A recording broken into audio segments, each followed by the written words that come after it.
Good evening, Collegiate Africans. Kamusta po kayo? Nandito na naman nga po ako, si Gandara, ang mambubulabog na naman po sa inyo ngayong gabi para magatid sa inyo ng mga latest update and fresh happening single po sa TVG and the Collegiate Africans. And for tonight's video nga, hayaan nyo na ka-OG kung gabing-gabi na. Good news naman ito, ka-OG, para po sa atin. Para po sa ating lahat.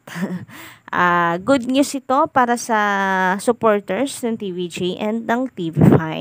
Nakakatuwa no, na mabalitaan, makita at maging saksi tayo mismo na mag number 1 po ang TV5. Kumbaga, unti-unti po natin na natutupad yung at nangyayari yung gusto po nating mangyari na maging oras naman ng TV5 to shine.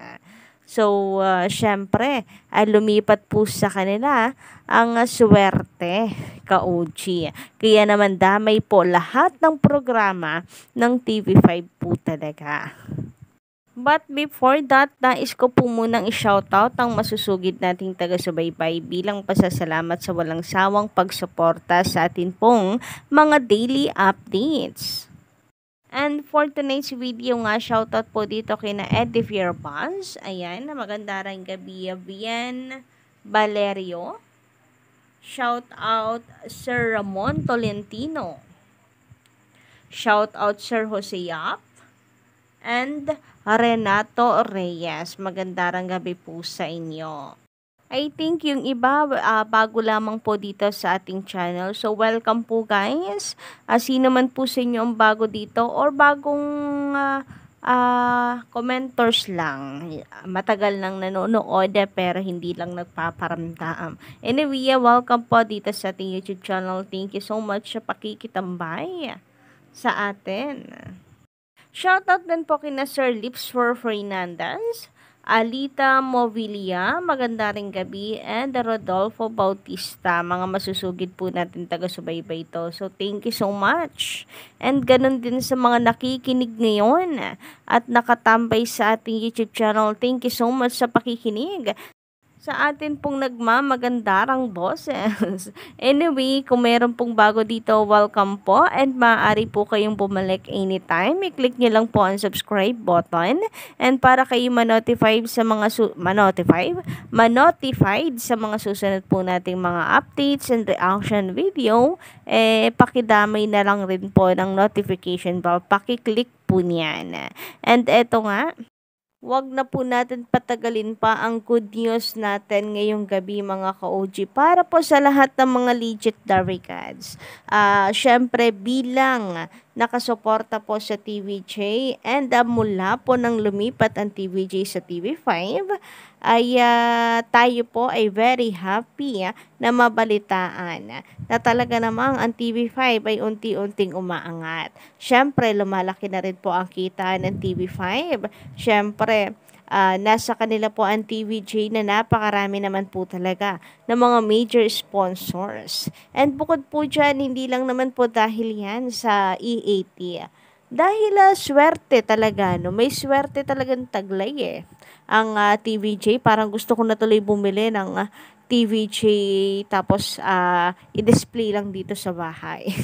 Kasi may hatid po talagang swerte ang TVJ guys. Alam niyo yon, kahit saan po silang mapuntang channel, talagang lumalakas, no?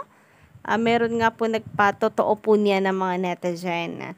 So, sa ABS, napalakas po nito ang noontime. Sa GMA, napalakas ito ang noontime. And then, ngayon naman po ay sa TV5. Hindi nga lang po noontime, mismong buong TV5 channel ay lumalakas mga ka-OG. Well, hindi po natin syempre susuluhin ang credit. Hindi lang naman po yan dahil sa TVJ. Syempre sa sipag, sa tiyaga, sa desisyon ni MVP guys. And sa ganda po ng mga palabas ngayon sa TV5, talaga namang hindi po nakapagtataka na umaangat po ang TV5. And sabi nga po dito, pati ang IT pinalakas, then ang noontime ratings ng TV5.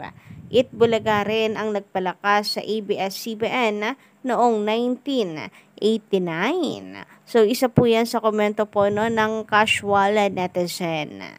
Samantala, sabi naman dito sa pagpasok ng TVJ sa TV5, napapansin na ang mga programa sa TV5. GMA, mag-isip na kayo ng pantapat. Umpisa na ng paghuhukom. Grabe nga naman yon. And eto nga mga ka-OG, no? Totoo yan. Unti-unti pong napapansin ang mga programa sa TV5. Siyempre, alam naman po natin malakas na ang Batang Quiapo. Malakas na po ang palabas ng ABS dito sa TV5. Pero yung iba pa pong mga shows, masasabi natin na dadagdagan po talaga. Kasi tayo ay nakatutok na eh. Marami nga pong nagsasabi ng mga legendary cuts na ngayon ay maganda daw pala ang palabas ngayon sa TV5.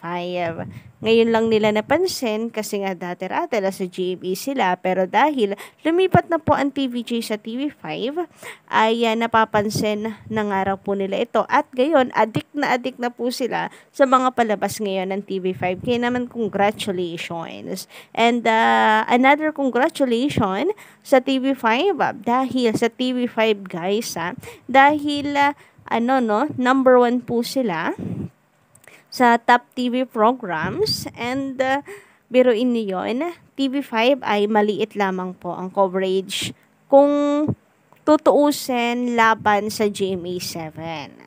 Pero naungusan po nila ang GMA, napataob nila, naging number 1 po ang TV5. Kaya congratulations po sa TV5 kay MVP sa Batang Quiapo. So narito nga po guys, no, pati pong EAT ay kasama po sa top TV programs, at hindi lang basta kasama sa top TV programs dahil ang EAT po sa 3 non-time shows ang nangunguna, ang mas mataas po ang rank kumbaga. And base nga po dito, no, rating sad, EAT pa rin talaga ang tunay na tahanang pinakamasaya. Nasa Dabber Cards pa rin ang Lucky Days. Di man lang umabot sa kalahati yung Lucky Day, at patuloy na nangangamote ang tapeworms. Ayan. Hashtag Legendary Cards, hashtag EATTV5. Kasi ito po yung sa AGB Nielsen Pills Nutam People TV Homes Rating. Overall programs po ito guys. So, congratulations sa TV5 dahil sila po ang nasa top 1. With FPJ's Batang Quiapo, congratulations Coco Martin, at iba pang mga shows, of course, ng TV5 like Can't Buy Me Love na nasa top 7 guys, and ang EAT ay nasa top 12. Samantalang ang Itbulaga po ay nasa top 16 and top 25 naman ang It's Your Lucky Day. And sa TV ratings naman guys, October 18, panalo rin po tayo ka-OG no, with 4.8%, and It's Your Lucky Day 1.8 lang.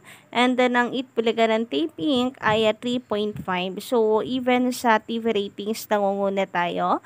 Kaya congratulations sa Legendary Cards MVP at sa TV5. And ito naman mga ka-OG, pag-usapan naman po natin ang patungkol sa panibagong pinag-uusapan sa social media, ang Therapy news segment po ng TVJ na talaga naman pong nagulat po ang lahat. Grabe nga yun, nagulantang po ang mga manonood sa sobrang ganda nga daw po ng therapy. Sabi nga po ng ilan, napakatalino daw po ng nag-isip ng segment na ito. Akala raw po simple lang, pero mapapaisip ka daw po talaga. So, ito po ay katha ng TVJ, pero yung iba ay tawag dito, ang iba po ay nangangamba na baka daw gayahin ito ng kabila na naman. So, pag nangyari po yun, alam nyo na. Alam nyo na po na kung sinong original at kinopya lamang. Samantala, nakakatuwa naman guys na si Maine at saka si Miles ang nakalagay po dito. Sabi nga po ay binigyan ng exposure si Maine at saka si Miles. Pero sana sa sunod naman daw po ay si Atasha, si Aling Maliit, si Raiza at si Karen naman po magkaroon ng sariling segment na magsa-shine po sila. At hindi daw po yung parang back up lamang po sila, no? Parang tagasingit lang ng mga jokes, gano'n. Sana raw po ay may mga sariling segment po ang mga ito na sila po ay magsha-shine at mahasa ng husto ang skills. So, yun lang po muna ng mga Kaligit-Africans ang atin pong update ngayon. Don't forget to click the subscribe button and notification bell para po sa iba pang mga latest na balita.